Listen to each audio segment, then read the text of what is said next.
বের হইব কখনো কল্পনাও করি নাই। অস্থির অস্থির এক কথায় অস্থির। ছবি নাই ভাই, তুফান তো হার মানাইছে ভাই। সম্প্রতি দেশের ৮৩টি প্রেক্ষাগৃহে মুক্তি পেয়েছে বহুল প্রতীক্ষিত দরদ সিনেমা। বউয়ের প্রতি গভীরতম ভালোবাসা ফুটিয়ে তোলা হয়েছে এই দরদ সিনেমায়।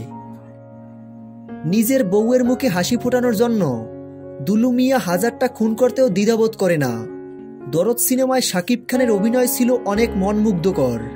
সিনেমাটি দেখে এক নজরও চোখ ফেরানো যায় না। দুর্দান্ত একটা সিনেমা দরদ। দ্বিতীয় দিনেও শাকিব খানের দরদ দেখার জন্য সিনেমা হলে দর্শকদের উপচে পড়া ভিড়। তুফান সিনেমাকে মাত্র 2 দিনে পিছনে ফেলে দিয়েছে দরদ সিনেমাটি। দরদ দেখার প্রতি দর্শকদের আগ্রহ ক্রমশ বেড়েই চলছে। এদিকে নির্মাতা অনন্য মামুন গতকালকেই বলেছেন, শুক্র শনি অলরেডি টিকিট শেষ হয়েছে, ঈদ ছাড়াই দরদ ভালোভাবে সাড়া ফেলছে। তো ভিউয়ার্স, আপনারা যারা দরদ সিনেমাটি দেখেছেন অবশ্যই কমেন্ট বক্সে কমেন্ট করে জানাবেন।